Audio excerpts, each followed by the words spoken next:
tardes. Soy Noa Toledo y soy del máster. Doy en concreto. Y bueno, se ha hecho un poquito tarde, entonces voy a intentar no enrollarme mucho, pero voy a ir con un poquito.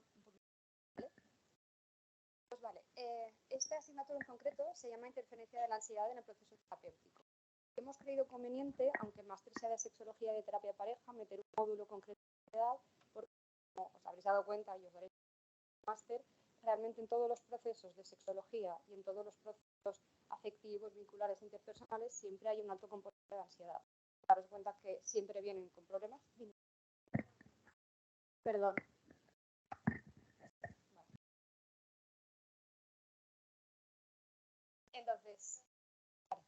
Entonces, como realmente la ansiedad es transversal a casi todos los procesos terapéuticos,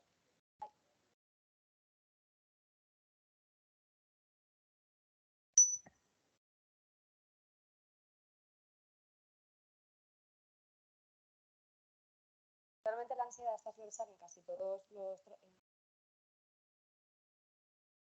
conveniente introducir sobre tratar la ansiedad, pero cada persona en su formación tratará de una forma. Válidas, todos los válidos, nosotros vamos a hacer desde una corriente más cognitivo-conductual, tratando un poquito más los síntomas, porque estamos hablando de algo completamente y no tanto al origen, ¿no? Cada uno de los pacientes, pues más. Vale, pues nada. Voy a explicar primeramente cómo afecta la ansiedad a la parte de sexualidad y después cómo afecta la ansiedad a la parte de pareja, los tipos de situaciones.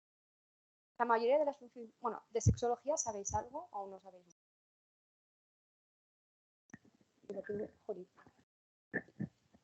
Si no sabéis mucho, voy a intentar hacerlo muy facilillo, pero bueno, máster, vais a ver que tenemos dos módulos en concretos, uno de disfunciones sexuales masculinas y uno de disfunciones sexuales femeninas. Tratamos a fondo cada una de las disfunciones, el origen y el tratamiento. Pero veréis que en todos los tratamientos siempre hay un componente de bajar la ansiedad. Entonces, la mayoría de disfunciones sexuales se pueden generar por muchísimas causas, hay causas orgánicas, pero cuando es causa orgánica, inevitablemente suele ser una causa psicogénica. Y cuando es psicógena, la ansiedad en concreto juega un papel fundamental en el desarrollo. Por tanto, el abordaje de todas las disfunciones pasa sí o sí por tratamientos psicológicos para reducir esa. La sexualidad, tanto mujeres como hombres, está muy vinculada a un estado de homeostasis, que es que necesitamos un equilibrio entre bienestar psicológico, bienestar emocional y bienestar biológico. El equilibrio es frágil, muy frágil y es altamente sensible, ¿no? Incluso las mujeres a veces, un poquito, ánimo de generalizar, pero a veces. Entonces, casi siempre que hay un tema emocional de por medio, ya sea emociones positivas como emociones negativas, en concreto la ansiedad, vamos a tener que hacer una intervención respecto a. Aquí voy a intentar retenerlo, ¿vale? Pero igual se me pasa. Vale, las disfunciones sexuales y su relación con elevados niveles de ansiedad. ¿Cómo interfiere? ¿De qué forma interfiere la ansiedad a la sexualidad? Pues a ver, interfiere básicamente en el sistema nervioso autónomo. No me voy a extender mucho aquí porque lo ha explicado Alma, ¿no? Pero ese es el sistema nervioso autónomo, que es el regulador. Cuando tenemos algún tipo de emoción negativa o algún tipo de evento que pueda ser amenazante, se activa el sistema nervioso simpático, que es el sistema de la amenaza, que es incompatible con el óptimo desarrollo de la sexualidad, ¿vale? Este sistema nervioso autónomo, el parasimpático, una vez activado, empieza a generar hormonas del estrés, hormonas de cortisol, hormonas noradrenalina y tal, que son hormonas que inhiben la segregación de hormonas sexuales, ¿vale? Por ejemplo, con la segregación de noradrenalina, lo que hace es un vasoconstrictor, por lo que os podéis imaginar que algún tipo de función sexual se va a ver afectada por este problema de regulación sanguínea, ¿vale? Entonces, vemos que hay una afectación de la respuesta sexual, de los componentes motivacionales, del rendimiento, y esto va entrando dentro de un círculo vicioso donde al final se generan estos problemas de una forma muy grave y se llega a asuntos como pues, la evitación, problemas de vaginismo y problemas ya más cronificados. Vale, tres conceptos que tenéis que dominar cuando hablemos de disfunciones sexuales y ansiedad. La ansiedad de ejecución o desempeño es esa ansiedad que tenemos o esa preocupación sobre nuestro propio desempeño sexual. Cuando yo tengo que ejecutar alguna práctica sexual y siento ansiedad sobre este proceso, voy a sentir dentro de mí una propia presión por hacerlo bien, por cómo lo estoy haciendo, por si la otra persona está disfrutando. Y eso es lo que se denomina ansiedad de ejecución. La demanda de ejecución es esa presión real o percibida por parte de nuestra pareja sexual o nuestra pareja emocional, ¿vale? Y la ansiedad anticipatoria, que esta la vamos a trabajar todo el rato, en todo momento. La ansiedad anticipatoria es ese pensamiento que yo tengo en un momento que está planteado para un evento futuro, es decir, tengo la sensación de que algo en el momento futuro, ya sea más cercano o más lejano, va a pasar, y eso que va a pasar va a ser negativo y además me va a traer consecuencias negativas. Vale, con las disfunciones sexuales masculinas. Aquí voy a intentar no generalizar, pero esto es un hecho que vemos en consulta y seguramente pues, vosotros y vosotras también lo habréis experimentado de alguna forma. A nivel social, para los hombres está muy inculcado que su desempeño y su funcionamiento sexual tiene mucho que ver con su identidad, tiene mucho que ver con su autoestima, tiene mucho que ver con su eficacia, tiene mucho que ver con su autoconcepto. Entonces, casi siempre que hay algún tipo de problema en el área sexual masculina, se genera una serie de patologías, ¿vale? Graves, en las mujeres también, pero en este caso más relacionado con esa parte de la identidad, ¿vale? Cuando se dan estas dificultades en el plano sexual a nivel masculino, hay emociones disfóricas, mucha vergüenza, mucha culpa, mucha angustia, sobre todo esa sensación de no soy suficientemente hombre, no lo hago suficientemente bien, me da vergüenza, no se lo cuento a nadie porque esto es algo de lo que nos tenemos que sentir avergonzados, esto no le pasa a nadie, esto solo me pasa a mí, soy bien impotente, ¿no? Empieza a verse esa vida sexual como amenazante, entonces se empiezan a generar una serie de conductas que normalmente pues, no son las más adecuadas, como por ejemplo la habitación o la práctica continuada, o empezamos a generar algún tipo de compulsión, ¿vale? Aquí no me voy a dilatar mucho porque si no tenéis mucha idea, pues tampoco os quiero aquí marear, pero hay, de todos los trastornos de las funciones sexuales masculinas, hay 4 donde la ansiedad juega un papel fundamental. El deseo sexual hipoactivo, que es cuando pues, el varón tiene poco deseo sexual, entonces el hecho de tener poco deseo sexual hace que no tenga ganas, pero muchas situaciones veo como obligatoriedad de pues tener que ejecutarlo, pues tengo pareja, pues tengo tal, entonces simplemente el hecho de tener que exponerme a esa situación sexual hace que me genere ansiedad, generalizándose al final a un montón de situaciones íntimas, es decir, pues me pongo nervioso cuando me va a venir a dar un abrazo, un beso, una caricia, porque me da la sensación que va a querer tener relaciones sexuales y yo no tengo ganas. Al trastorno eréctil, al trastorno de eyaculación precoz y al trastorno de eyaculación retardada, antes, durante y después. Hablamos de sexualidad femenina. Como estaba diciendo antes, esa homeostasis es muy necesaria en todos, tanto en hombres y mujeres, pero en el equilibrio que se necesita para un bienestar completo de la sexualidad femenina es un poquito más sensible, ¿vale? Porque sí que esa ansiedad juega un papel destructivo, igual que en las masculinas, pero el estado de ánimo y el bienestar general sí que es muy importante para las mujeres, sobre todo a la hora de tener motivación y deseo sexual, ¿vale? Entonces, cuando hay ansiedad y problemas del estado de ánimo, pues hay serias dificultades en la capacidad para iniciar, excitarse, llegar a sentir un orgasmo y tener placer. Como estaba diciendo, la sexualidad femenina es más holística. ¿Qué significa? La del hombre también, por supuesto, pero tiene un papel más fundamental la parte emocional, la parte afectiva, la parte cognitiva y la parte interpersonal. Ese bienestar sexual tiene que estar entre ese equilibrio de intimidad emocional y bienestar general. Afecta, como he dicho, a todos los trastornos, disfunciones sexuales, pero en concreto estos 4 pues, se ve bastante marcado. El trastorno de interés sexual femenino es el mismo que el hipoactivo en el hombre, solo que se llama así. La aversión al sexo, os podéis imaginar que cursa con unos niveles de ansiedad elevadísimos, ¿vale? El trastorno de orgasmo femenino también, y el trastorno por dolor genitopélvico, que es lo que vendría siendo el vaginismo, la dispareunia, que es como estaba explicando mi compañera Alma, que normalmente suele tener un componente bastante traumático, por lo tanto se generan niveles de ansiedad elevadísimos. Conclusión, independientemente del origen de la disfunción sexual, el tratamiento siempre debe incluir un abordaje de la ansiedad. Como estaba diciendo, esto ha sido más de cómo afecta la ansiedad a la parte de disfunciones sexuales y ahora más cómo afecta como al individuo en general y a las relaciones de pareja. Vale, los trastornos de ansiedad impactan en la satisfacción de la vida, en el bienestar, en el desarrollo personal, impactan a todos los niveles. Y si tenemos pareja, pues evidentemente, si estamos pasando por un proceso de ansiedad, va a afectar a nuestra relación de pareja. Genera crisis, problemas, dificultades, afecta a la intimidad, afecta a cómo me siento, cómo me desarrollo, a las necesidades que tengo, a la forma de transmitir. Por tanto, va a ser muy importante hacer un abordaje integral en ansiedad, sobre todo cuando hay uno de los miembros que tiene algún tipo de problema con la ansiedad, porque si no, al final se va a generar una especie de bucle patológico donde muchas veces las parejas entre sí se llegan a retroalimentar.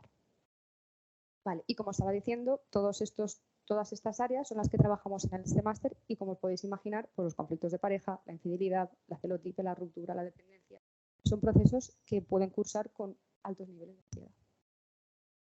¿Qué tipos de interferencia puede generar la ansiedad en la vida? Pues ahí he puesto unos, pero puede haber 1000 millones de ejemplos más, ¿no? Pues miedos, necesidades dispares, estoy mal, me encuentro mal, tengo problemas en el trabajo, tengo problemas con la sexualidad, tengo problemas con mis amigos, tengo problemas económicos, hay diferencias en el estilo de comunicación, me enfado, estoy sensible, estoy irritable, entonces, todas las que queréis y más. Vale, y también hay un pequeño apartado que hablamos de cómo, para justificar un poco más que realmente la ansiedad tiene mucho que ver con la parte sexual, pues hay muchísimos estudios que correlacionan cómo es la toma de psicofármacos con la función sexual. Entonces, básicamente los psicofármacos afectan negativamente a la sexualidad, todos. Los únicos que igual pueden mejorar un poquito es la parte de los ansiolíticos, porque al bajar la ansiedad se baja y se recupera ese sistema nervioso parasimpático, por tanto hay una inhibición, hay una mayor motivación a la práctica sexual. Pero en el fondo muchas veces agravan y provocan muchas disfunciones, porque hay problemas de excitación, problemas de lubricación, problemas de sensibilidad y generan adicción. Por otra parte, los antidepresivos nefastos para la función sexual, sobre todo los inhibidores selectivos de la recaptación de serotonina, inhiben la conducta sexual en hombres y mujeres, bajan muchísimo la motivación. Y se ha encontrado solo un beneficio, que es que cuando hay eyaculación precoz, ¿vale? Al bajar la sensibilidad, a bajar el deseo, pues el hombre siente un poquito más de control y parece que aumenta un poquito más la latencia, pero tampoco fenomenal. Así que muchas veces van a ser necesarios, porque para el proceso terapéutico personal pues van a tener que tomar ansiolíticos o antidepresivos, pero que sepáis cuando hagáis vuestra evaluación que si vienen por un problema de disfunción sexual, tendréis que averiguar si está habiendo algún tipo de toma de psicofármacos, porque seguramente esté relacionado. Vale, ya pasamos directamente a explicar temas de ansiedad. En general, pilotáis algo, pilotáis bastante, ¿sí? Pues nada de lo que os diga va a ser nuevo. Entonces, los trastornos de ansiedad son patologías mentales muy frecuentes que, como sabéis, provocan mucho sufrimiento, mucha interferencia y mucho malestar. Es un poquito más común en mujeres que en hombres, aunque yo creo que esto se hacía más porque las mujeres acudíamos más a terapia y ahora que se está empezando a equilibrar vemos que los hombres también sufren muchísima ansiedad, y es el segundo trastorno mental más incapacitante según la OMS, después de la depresión. Vale, básicamente, ¿en qué consiste? Una respuesta emocional, cognitiva, conductual y fisiológica de alarma. Se caracteriza por miedos y preocupaciones excesivas ante situaciones que a priori no representan un peligro inminente para la seguridad, ¿vale? Y las consecuencias son que tenemos una hipervigilancia cognitiva, fisiológica y emocional. Estos son las diferentes formas de trastornos de ansiedad según el DSM, pues que hay muchísimas, pero las que al menos yo he considerado que están un poco más relacionadas con la parte de pareja y con la parte sexual sería la fobia específica, pues lo que trataríamos un poquito con el vaginismo, con la aversión al sexo, y después el trastorno de ansiedad generalizada. ¿Por qué? Porque al ser generalizada, que afecta a muchas áreas de la vida, es donde podemos ver pues, que igual afecta más al área de pareja o al área que en este caso estemos tratando. Bueno, pues yo lo voy a explicar, pero entiendo que lo sabemos todos. La definición de ansiedad es una respuesta emocional intensa ante la percepción de amenaza, ¿vale? La percepción de amenaza es que hay un peligro real, pues no, es la percepción. ¿Qué significa? Que el peligro evidentemente puede ser real o el peligro puede ser no tanto imaginario, ¿no? Pero como un proceso interno. Y esa amenaza yo la siento a 3 niveles. La puedo sentir amenaza a nivel de mi integridad física, de mi integridad psicológica y de mi integridad social. Vale. Cuando mi cerebro percibe ansiedad, se activa este sistema nervioso simpático que habíamos dicho y se activan un conglomerado de respuestas. Sobre todo yo trabajo mucho con los 4 niveles de respuesta. Es a nivel cognitivo, a nivel emocional, a nivel psicológico y a nivel fisiológico. ¿Vale? Y espera, que me he perdido. Vale. Y lo que ocurre es que mi cerebro empieza a identificar sucesos que pueden ser, pues no tienen por qué ser neutrales, pueden ser relativamente negativos, pero como increíblemente aversivos, ¿no? Y se genera la sensación de que va a ser un evento incontrolable, de que va a ser un evento que no sé muy bien lo que va a pasar, y esa imprevisibilidad es lo que sugestiona a mi cuerpo para seguir fomentando más la ansiedad. Vale. La emoción de la ansiedad es una emoción que experimentamos todos, es adaptativa según el nivel, ¿vale? ¿Y por qué es adaptativa? Porque cuando mi sistema nervioso se activa y yo empiezo a sentir ansiedad, esa ansiedad realmente la siento para que mi cuerpo pueda empezar a disponer de una serie de recursos que necesita para poder hacer frente a esa amenaza en concreto. Está orientada hacia el futuro porque ya hemos visto que la ansiedad se basa en la anticipación y esa anticipación es un evento futuro que aún no ha ocurrido, ¿vale? Y básicamente nos ayuda a movilizarnos para hacer frente a la situación y tiene muchos grados. Una persona puede venir con una pequeña actitud o puede venir con un nivel de ansiedad tremendo, con un trastorno de pánico. Vale, y aquí explico un poco cómo se genera no la ansiedad como emocional, sino la ansiedad ya como trastorno, como emoción patológica. Básicamente es un ciclo. El cerebro, ante una situación X, sea la que sea, pues ya sea una situación sexual, ya sea una situación de pareja, ya sea una situación académica, percibe que hay un peligro. Ante ese peligro, mi cuerpo aprieta, ¿no?, ese sistema, botón de alarma, y se activa el sistema nervioso simpático. El sistema nervioso simpático empieza a generar un montón de sintomatología en esos 4 sistemas de respuesta que esa sintomatología es a nivel cognitivo, pues empiezo a tener pensamientos obsesivos, rumiativos, angustiantes sobre eso que va a pasar. Empiezo a tener emociones muy disfóricas, empiezo a tener miedo, empiezo a tener ansiedad, empiezo a tener angustia. Y además eso provoca sensaciones fisiológicas muy desagradables que todo el mundo solamente ha sentido en su vida, que son esa opresión en el pecho, esa falta de aire, esa sudoración, esa boca seca, esa visión borrosa, ¿no? Y eso es mi sistema nervioso simpático activándose para luchar, huir o bloquearme. Cuando yo empiezo a encontrarme mal, ¿vale?, esto a mi cuerpo no le sienta bien. Entonces, aquí es donde hace como un fallo de interpretación. Ya no empiezo a preocuparme solo por ese peligro que yo había anticipado, sino que empiezo a sentir que estas sensaciones internas que estoy padeciendo son amenazantes, son el problema. Entonces aquí es donde se retroalimenta. Como estoy sintiendo algo muy desagradable, esto no debe ser bueno, esto debe ser peligroso. Cuando otra señal al sistema nervioso se vuelve a activar, vuelve a incrementar esos síntomas y empiezo a tener ese tipo de conductas para la búsqueda de seguridad. Es decir, me paralizo, empiezo a evitar situaciones, empiezo a disociarme, empiezo a tener conductas compulsivas, ¿no? Y es donde se generaría, resumido, lo mismo. Detecto una señal de peligro, tengo unas sensaciones internas, malinterpreto estas sensaciones como muy peligrosas, reacción de alarma y volvemos a empezar el ciclo. Nuestro trabajo, cuando llega un paciente a consulta y ya está metido dentro de este ciclo, será muy importante que lo psicoeduquemos para que pueda entender en cada momento en qué fase se encuentra y romperlo en algunos de estos puntos. Vale.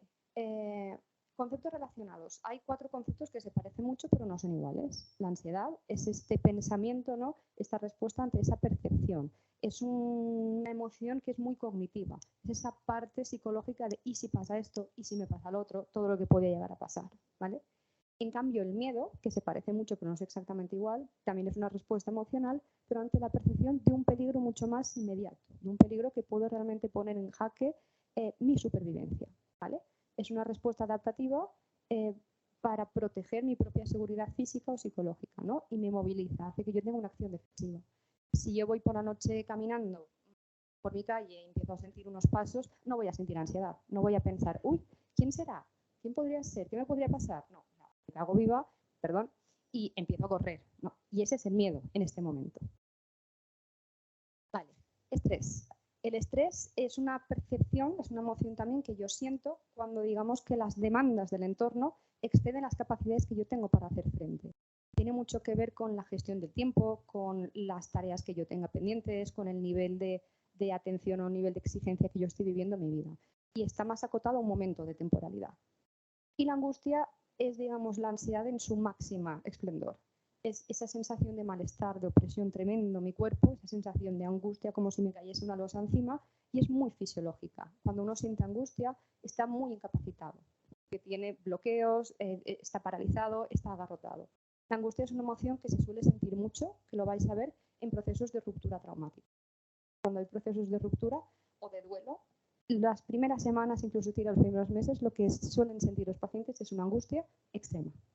Es eso de no puedo hacer nada, no puedo levantarme de la cama, no puedo ir a trabajar, me quiero morir, no paro de llorar, pues es esta angustia.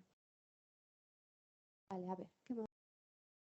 Vale, estábamos diciendo, ¿no?, que la ansiedad en términos generales es una emoción funcional, es una emoción adaptativa, la tenemos, perdonad, para que nos pueda ayudar, para que nos pueda avisar y para que yo pueda prevenir esas situaciones que pueden pasar. Nos advierte de que tenemos que protegernos o tenemos que evitar una situación y nos ayuda a prevenir esa situación. Entonces, al principio, si la ansiedad es funcional y es buena, porque casi todo el mundo viene a consulta con problemas de ansiedad, porque todos tenemos ansiedad, pues porque casi todos, por lo que sea, nuestra ansiedad poco a poco se va convirtiendo en algo disfuncional.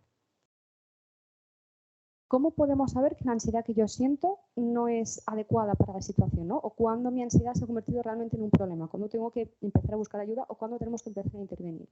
Pues estos son un poco los parámetros estándar que podemos seguir. Pues cuando esa ansiedad pues es muy intensa, es decir, pues podría estar en un nivel normal y está en un nivel extremo.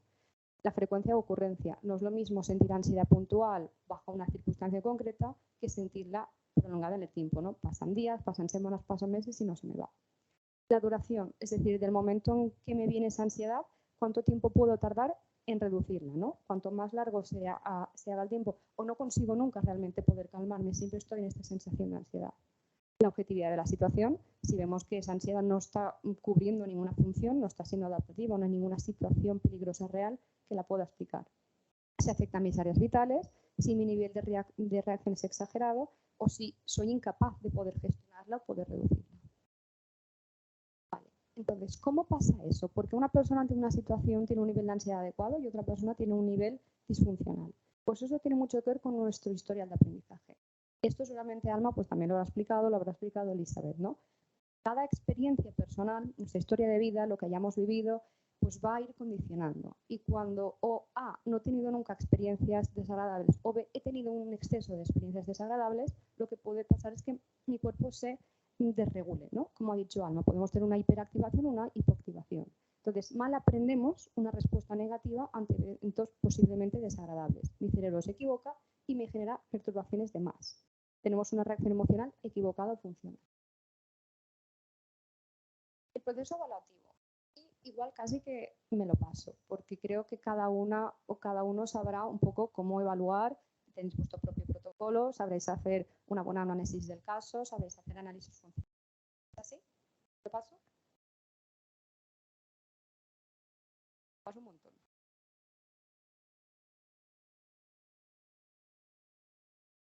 Ya pasamos directamente. ¿Hay alguna pregunta?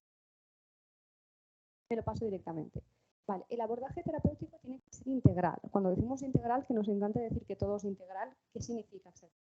Pues significa que cada uno desde su corriente, ¿vale?, va a tener que entender que no puede coger una serie de herramientas, como estaba diciendo Alma, y simplemente aplicarlas sin más. Sobre todo la ansiedad suele ser lo que yo llamo la punta del iceberg. Cuando una persona tiene ansiedad, no puede ser puntual, entonces le decimos, mira, es puntual, es por esto, estate tranquila ya. La mayoría de veces suele haber debajo un iceberg gigante con un montón de cuestiones personales que están muy relacionadas. Pues tenemos que, cuando traemos ansiedad, no ir directamente a la parte del síntoma, sino realmente indagar cuáles son todos esos factores, que bueno, no los he pegado, pero están en la parte del análisis, que pueden estar pues predisponiendo o manteniendo esta ansiedad en esta persona. Básicamente, tal y como yo lo voy a explicar, es para regular esos 4 sistemas de respuesta. Esta va a ser mi intervención de hoy. Porque, como estaba diciendo antes, mi intervención va a ser centrada en el síntoma, porque la parte de origen es muy compleja y va a depender de vuestra corriente terapéutica. Estos son un poco, si llegáis a hacer el máster en la asignatura de la ansiedad, estos son un poco todos los puntos que vamos a tratar. Yo hoy voy a coger hasta aquí y los voy a resumir. La psicoeducación, igual, exactamente igual que ha dicho Alma, exactamente igual que ha dicho Elizabeth, es súper importante. Yo a esto he puesto 2 o 3 sesiones, pero estoy todos los días dando la chapa.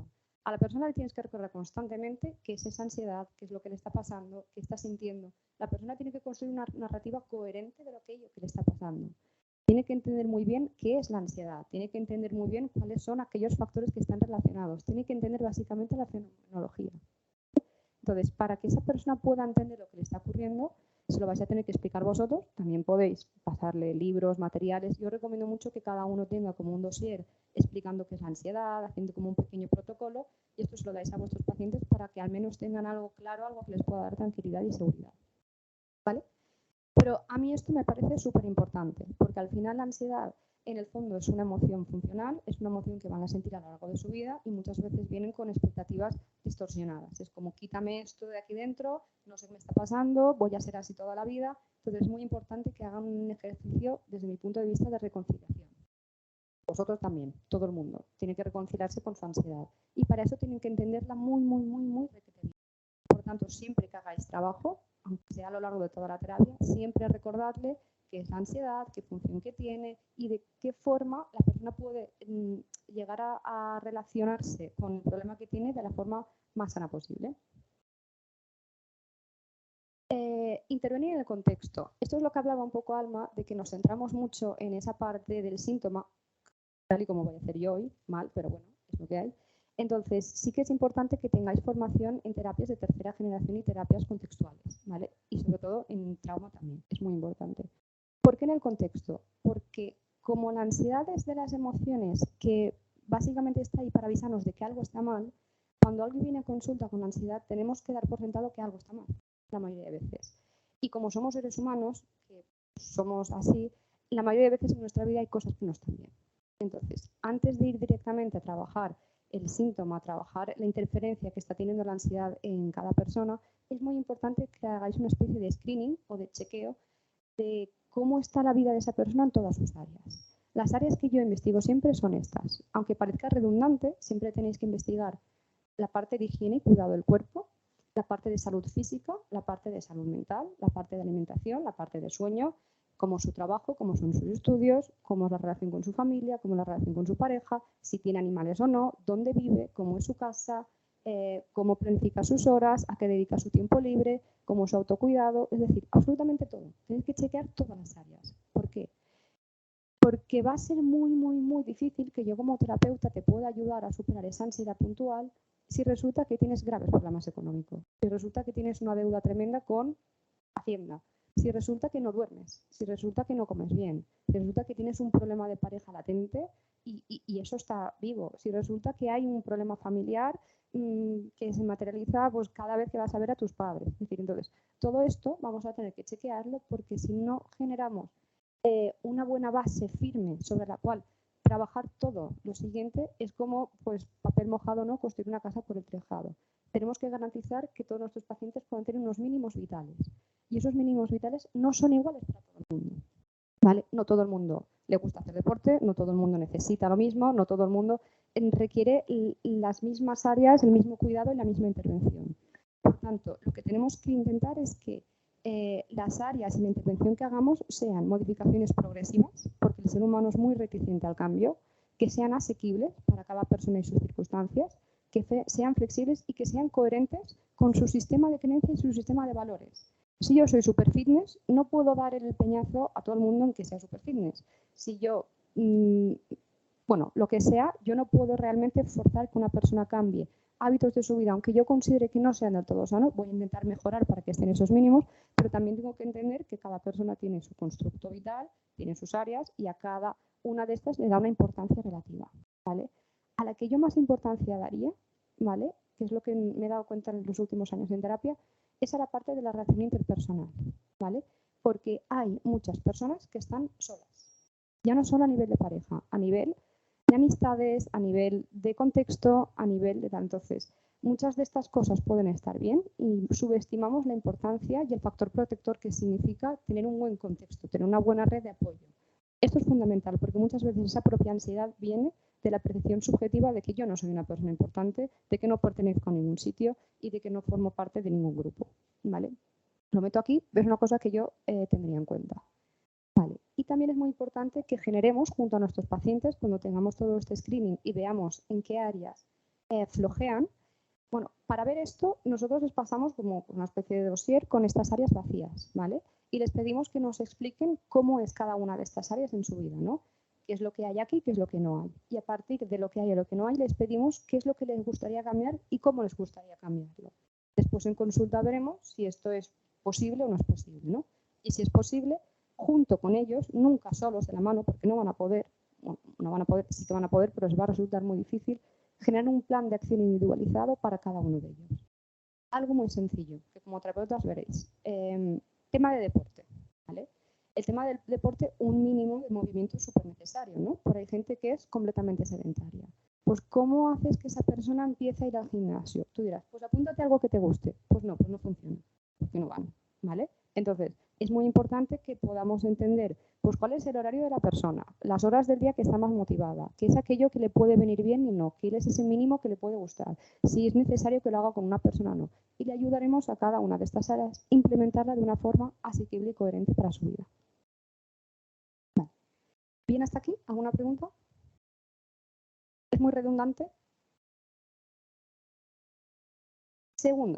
Tercero, técnica de registro e introspección. Esto a mí me parece, junto con los hábitos de vida, súper importante. ¿Por qué? Porque aquí es donde vamos a dar respuesta a esos porqués y esos para qué.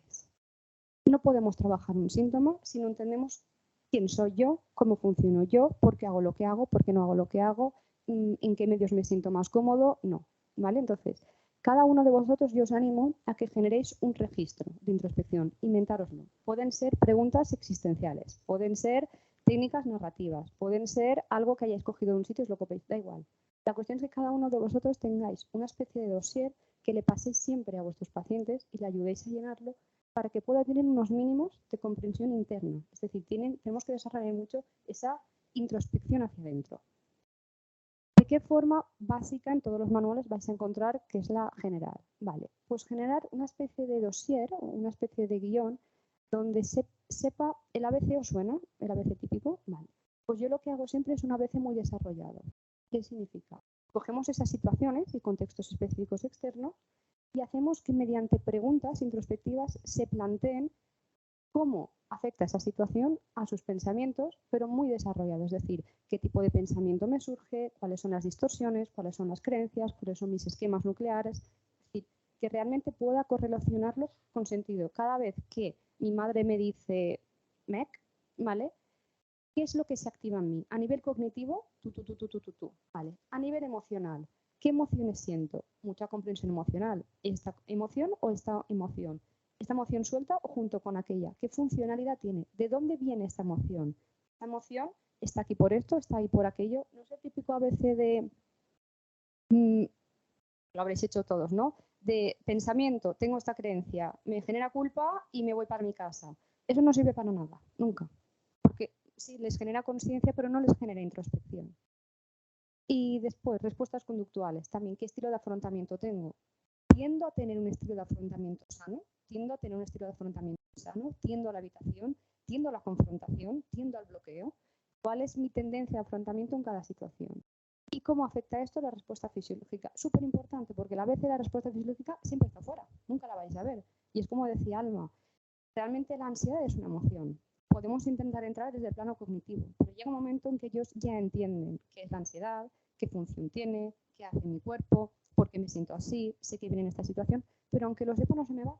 Y no se me va porque no bajo a este plano, no bajo a la parte del cuerpo. Entonces, como esta señorita nos comentaba antes, es súper importante trabajar esa respuesta fisiológica, porque son las respuestas fisiológicas las que realmente suelen desencadenar todo el otro proceso. Muchas veces no viene por un proceso mental, viene por una sensación. Yo estoy andando y de repente noto un pinchazo en la tripa y eso me provoca mi ataque de ansiedad. ¿Vale?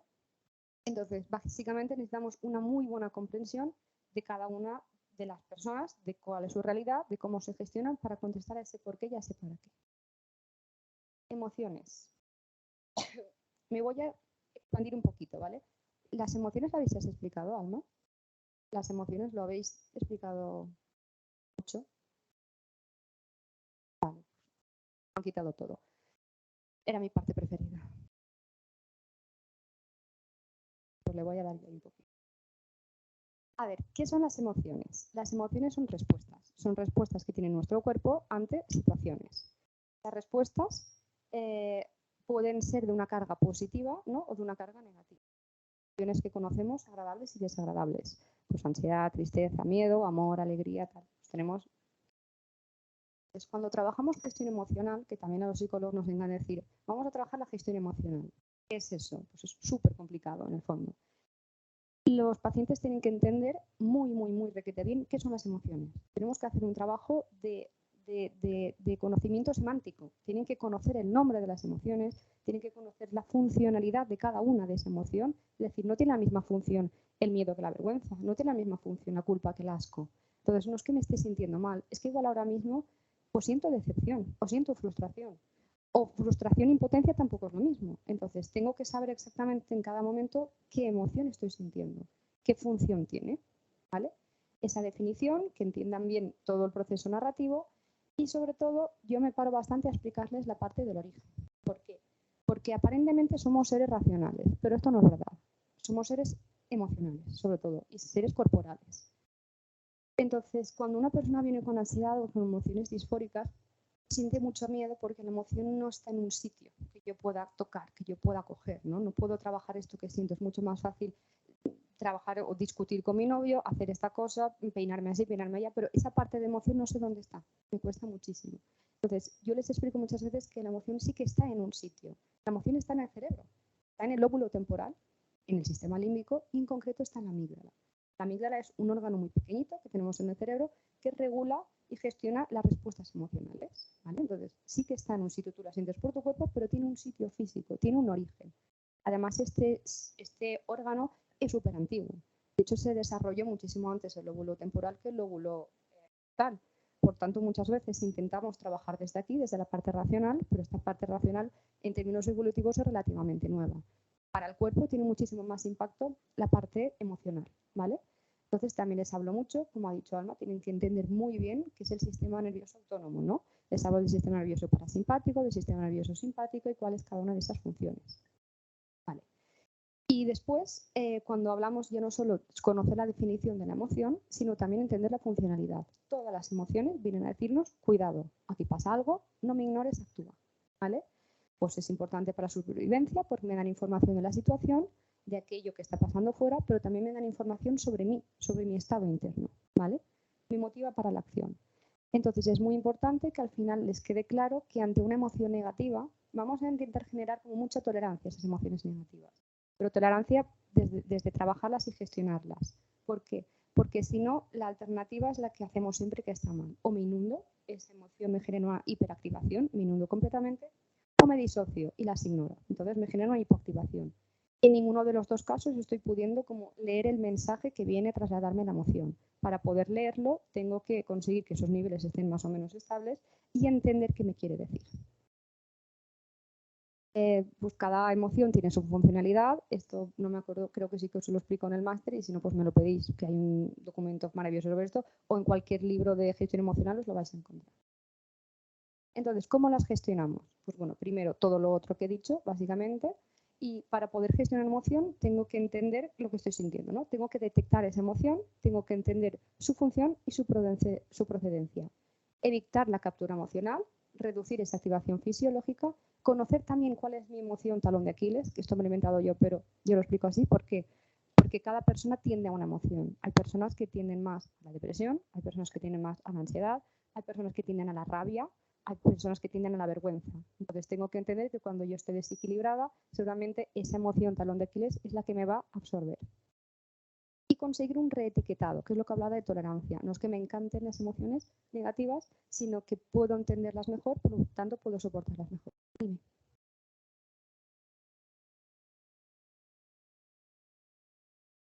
Explico ahora. Vale, la captura emocional. Yo considero que esto es muy importante. ¿Por qué? Porque la mayoría de personas muchas veces perdemos el control. No el control a nivel de que se me va la pinza y le pego a alguien, sino el control emocional, ¿vale? Que es cuando nos desbordamos. Esta curva, si me pongo aquí se ve, ¿no? Esta curva es un poco la curva que siguen todas las emociones. Hay un momento que sube, tiene un punto álgido y después, por su propia naturaleza, se va a desintegrar. Una emoción no puede durar mucho tiempo, ¿vale? Un sentimiento sí, una emoción, al final acaba desintegrándose.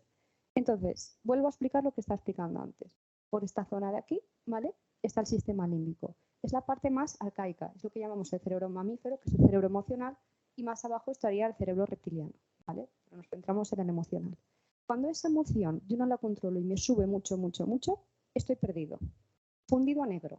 Eso es lo que se llama captura o secuestro emocional. La emoción ha subido tanto que desde atrás ha subido adelante y ha fundido a negro mi córtex prefrontal. La razón la ha anulado. Por tanto, ese es el momento en que yo no puedo racionalizar, en que yo no puedo debatir, en que yo no puedo pensar, ¿no? Tendemos muchas veces a intentar hacer un trabajo cognitivo. Ahí no se puede hacer un trabajo cognitivo, porque esto está anulado. Lo que somos es pura emoción, somos animales.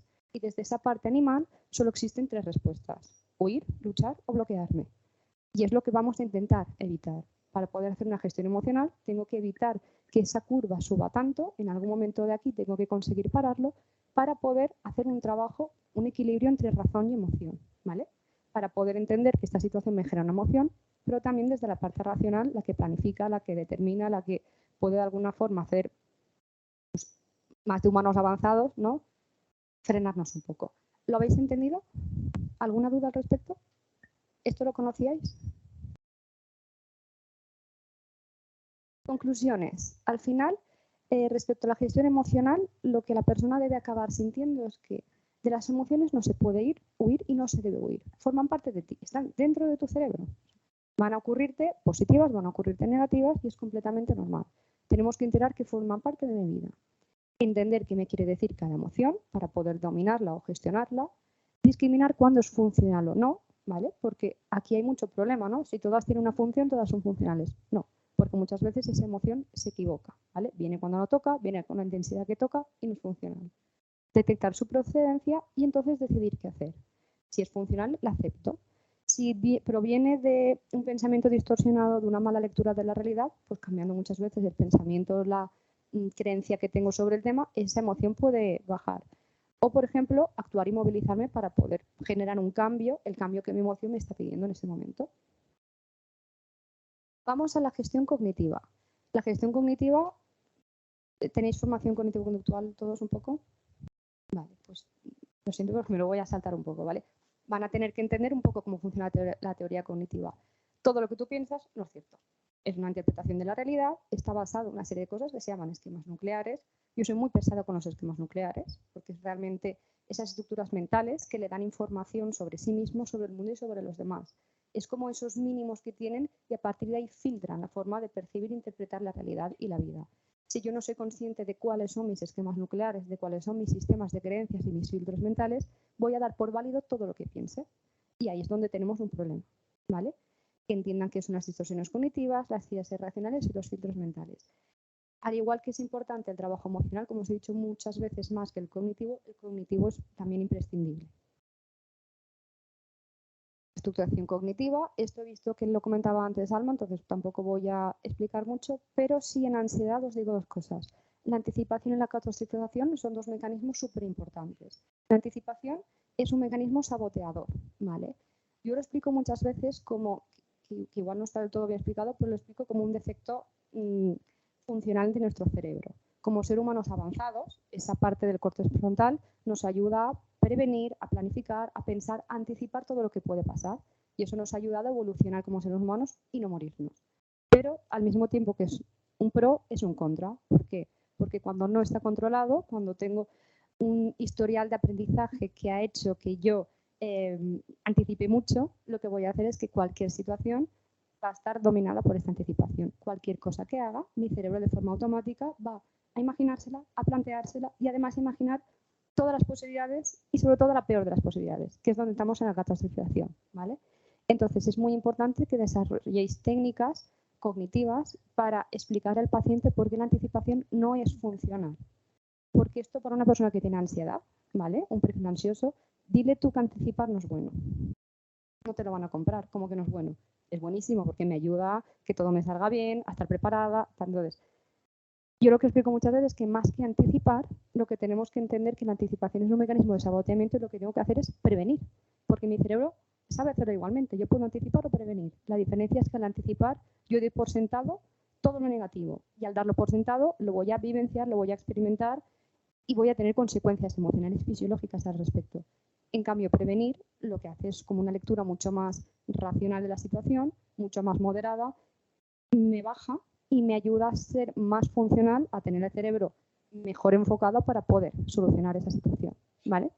Y la catastrofización básicamente se trabaja con la relativización. Es verdad que pasan cosas que son malas, es verdad que la anticipación a veces tiene razón y eso que tengo miedo que ocurra, ocurre, pero también tenemos que explicarles que la mayoría de las veces eso que ocurre no es tan malo.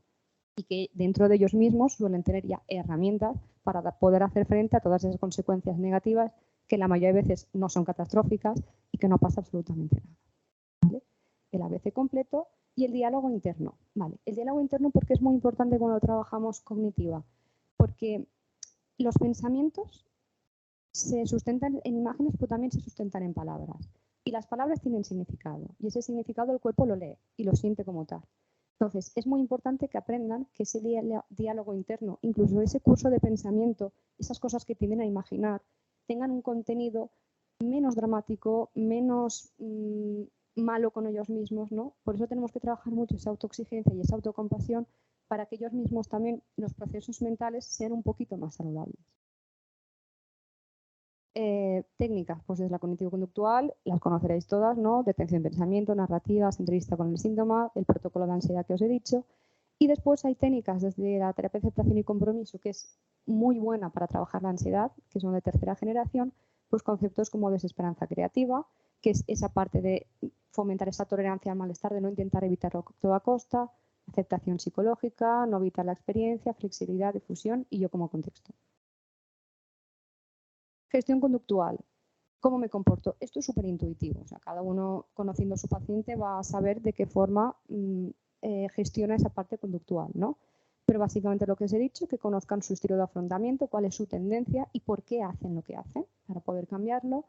Pues prever respuestas, técnicas de solución de problemas, ayudarles con planes de acciones, técnicas de exposición con prevención de respuesta muchas veces, organización del tiempo. Pues básicamente ayudarlos un poquito más a que la respuesta sea más funcional. Vale, gestión fisiológica, pues me lo voy a saltar porque Alma lo ha explicado. Súper importante ayudar a gestionar y reducir esa activación fisiológica y vegetativa con ese cambio de mecanismo del sistema parasimpático al simpático, ¿vale? Para que se den cuenta que cuando estamos en un estado de hiperactivación solemos tener hipervigilancia ante esos síntomas y que eso simplemente nos hace entrar dentro de ese bucle de ansiedad que os he explicado, y hay un montón de técnicas de relajación. Básicamente, igual que las emociones, es importante que los pacientes se puedan exponer a esas emociones y a esas sensaciones fisiológicas con una serie de autoinstrucciones que cada uno tendrá. Básicamente las que explico yo es de, bueno, lo que estás sintiendo es desagradable, pero no es mortal, no es peligroso, no te vas a morir, tiene un principio y tiene un fin, se va a acabar, cuanto más atención prestes más va a subir y pues, técnicas para que después puedan ellos mismos corregularse. Y el último, y ya lo dejo. Vale, entrenamiento en habilidades sociales. Igual que os he dicho que los hábitos de vida son importantes y la gestión emocional es importante, muchas veces cuando una persona lleva teniendo ansiedad durante mucho tiempo, sus habilidades sociales se han visto dañadas. La forma en que se relaciona con el mundo se ha visto dañado. Yo antes era una persona, lo oiréis mucho, ¿no? Yo me reía mucho, yo salía mucho, yo no tenía ningún problema, yo iba para aquí, iba para allá y ahora todo me cuesta un montón. Hablar me cuesta un montón, tener conversaciones me cuesta un montón, estar con mucha gente me cuesta un montón, siento que soy torpe, siento que no lo hago bien, siento que me van a juzgar. Entonces, como colofón final, yo esto siempre lo hago al final, es importante también reforzar, aunque a veces sea pues, redundante, todas aquellas habilidades o en aquella parte en que vuestro paciente pueda tener un poquito más de carencia, reforzar esa parte. Todas esas habilidades las conoceréis de sobra y yo al menos lo hago mucho pues con role-playing, con modelado, hacemos situaciones fingidas de las situaciones que son más que tienen más dificultad para ellos, reforzamos muchísimo, reforzamos también que si en el pasado lo hicieron y ya no tenían un problema en el pasado, ahora simplemente todas esas herramientas las tienen dentro y las tienen que rescatar, con lecturas, con tareas para casa y con guiones de comunicación. Y ya en el máster sí que hablo de la intervención específica en el contexto y en la disfunción sexual, porque como os he dicho, esto forma parte de ese tratamiento transversal cuando os vienen pacientes con disfunciones sexuales y con problemas de pareja. Entonces, primero de todo, yo casi siempre trabajo la parte de ansiedad para bajar toda esa hiperactivación y después ya trabajarías dentro del contexto, pues la situación problemática que tenga cada persona. Y ya estaría.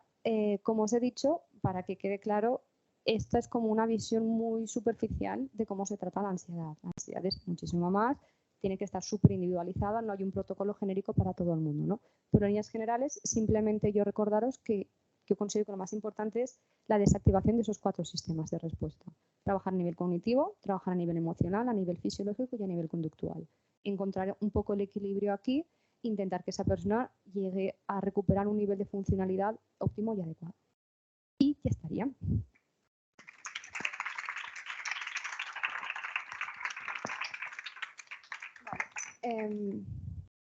Me preguntan si se va a enviar la grabación. Yo no tengo ni idea. ¿Sí? ¿Se va a enviar? Vale, perfecto. Pues sí que se va a enviar. A ver, pregunta. ¿Cómo podemos trabajar el haber incluido la ansiedad como parte de su identidad? En personas que llevan muchos años con ansiedad, veo miedo o vértigo para empezar a funcionar sin ansiedad. Vale. Aquí es donde yo trabajo mucho con los esquemas nucleares que os he dicho. Los esquemas nucleares son esos conceptos mentales que yo tengo en la base de mi identidad, ¿vale? Entonces, los esquemas nucleares que están muy relacionados con la ansiedad son la necesidad de control, la autoexigencia, la necesidad de aceptación y la autoestima, ¿vale? Entonces, si una persona ya ha integrado como parte de su identidad la ansiedad, es porque seguramente en muchos momentos lo ha sido funcional y porque seguramente tenga el esquema nuclear de control súper elevado. Es decir, tenga una intolerancia absoluta a la incertidumbre, a los problemas, al margen de acción, a que las cosas no estén bajo su control. Por tanto, después de tantos años de reforzar esta parte, es muy difícil que la quiera soltar. Los esquemas nucleares es importante decir que no son malos, simplemente que hay que poder regularlos. Yo lo trabajaría sobre todo ganando tolerancia a esa incertidumbre, es decir, pues con procesos mentales de que en la vida es imposible tenerlo todo bajo control, de que hay situaciones que pues, son impredecibles, de que, pues bueno, yo lo trabajaría básicamente desde ahí. ¿Alguna recomendación o libro? Sí, de cognitiva en ansiedad hay para aburrir, o sea, lo que vosotros queráis. Al final, creo que aquí hay bibliografía. Pondré bibliografía porque hay muchísimos libros, sobre todo intervención cognitivo-conductual, de Beck, de Ellis y tal, para trabajar la ansiedad.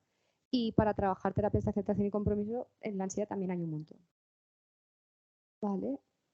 ¿Algún cuestionario material para explorar los esquemas? Vale, pues en el libro de trabajar la ansiedad desde la cognitivo-conductual de Ellis, es el libro, hay un apartado específico de los esquemas nucleares y cómo se trabaja. Vale, ¿y alguna preguntita de aquí? ¿No? ¿Lo doy por finalizado? Vale, pues lo doy por finalizado. Muchas gracias y que aproveche la comida.